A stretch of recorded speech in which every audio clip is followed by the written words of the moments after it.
에서 곧 에돔의 족보는 이러하니라. 에서가 가나안 여인 중 헷 족속 엘론의 딸 아다와 히위 족속 시브온의 딸인 아나의 딸 오홀리바마를 자기 아내로 맞이하고 또 이스마엘의 딸 느바요의 누이 바스맛을 맞이하였더니 아다는 엘리바스를 에서에게 낳았고 바스맛은 루우엘을 낳았고 오홀리바마는 여우스와 얄람과 고라를 낳았으니 이들은 에서의 아들들이요 가나안 땅에서 그에게 태어난 자들이더라. 에서가 자기 아내들과 자기 자녀들과 자기 집의 모든 사람과 자기의 가축과 자기의 모든 짐승과 자기가 가나안 땅에서 모은 모든 재물을 이끌고 그의 동생 야곱을 떠나 다른 곳으로 갔으니 두 사람의 소유가 풍부하여 함께 거주할 수 없음이로라. 그들이 거주하는 땅이 그들의 가축으로 말미암아 그들을 용납할 수 없었더라. 이에 에서 곧 에돔이 세일산에 거주하니라.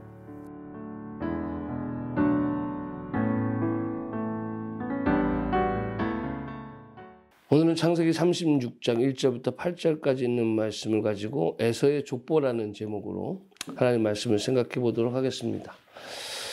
사실 오늘은 저하고 우리 권아른 목사가 그동안 소방관리사 2급 시험을 보는 날이에요. 오늘 마지막 수업 지난 일주일 동안 아침 9시부터 저녁 6시까지 수업을 들었어요.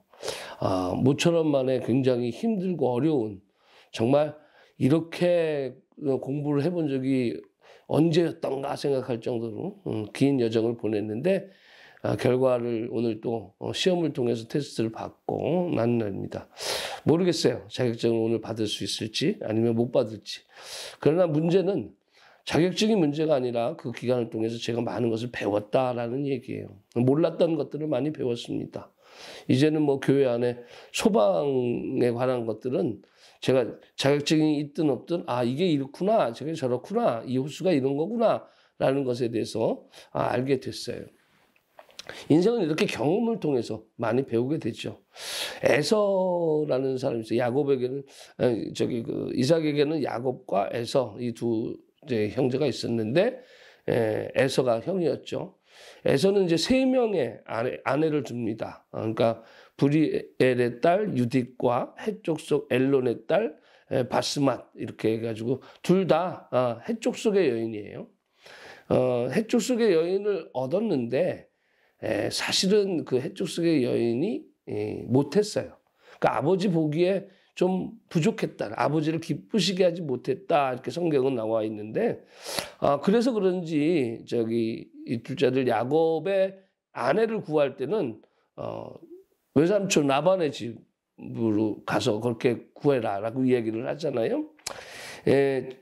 여러 가지로 보면 참 그래요.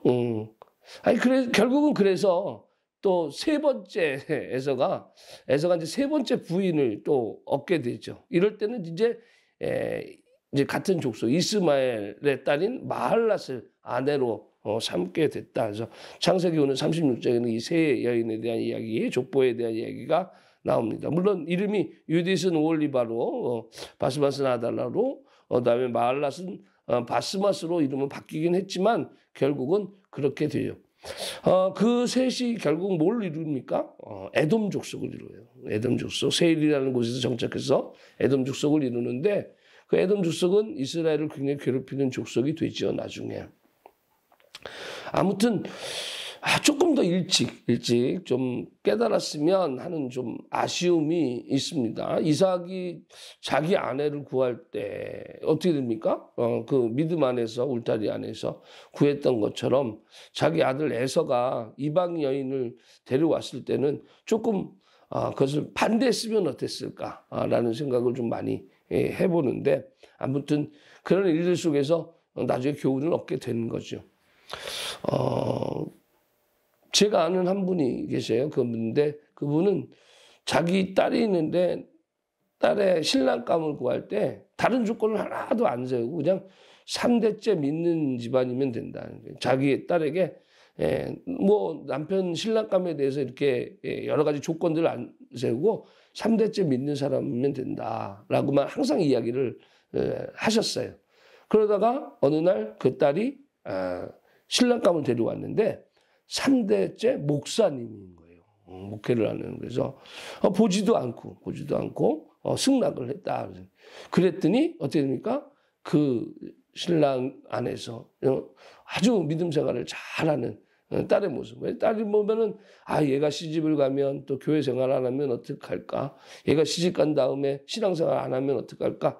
이게 부모의 걱정이었는데 목사한테 시집을 갔으니 뭐 이제 뭐 신앙생활 안 할래? 안 할 수 있겠습니까? 열심히 해서 기도가 응답됐다라고 이야기를 하셨던 분이 생각납니다. 제 장모님이시요. 제 장모님이 그렇게 기도를 하셨다는데 우리들의 삶 가운데 있어서 믿음의 사람들, 믿음의 울타리를 갖고 있다는 것은 굉장히 중요한 문제입니다. 에서가 믿음의 울타리를 벗어난 두 여인을 아내로 맞이하고 결국은 그의 후손들이 에돔 족속이 되고 하나님의 백성, 이스라엘 백성들을 대적하는 민족이 됐다는 것은 참 불행한 일 아니겠습니까?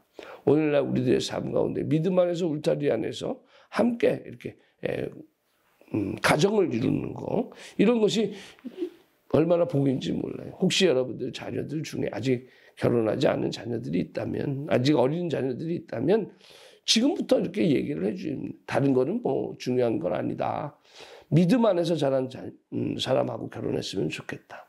믿음 안에서, 신앙 안에서 그 울타리 만들어주는 게 부모의 역할이 아닐까라는 생각합니다.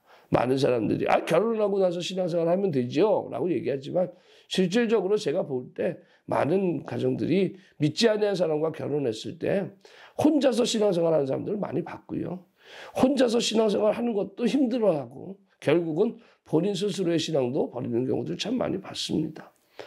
믿음 안에서 울타리를 잘 만들어줘서 신앙의 울타리 안에서 하나님의 영역 안에서 자랄 수 있도록 우리들이 또 기도하고 자녀들을 독려하는 우리들의 모습이 되었으면 좋겠습니다. 오늘 하루도 믿음의 가정들을 이루어나가는 복된 하루가 되시길 주님의 이름으로 축원합니다.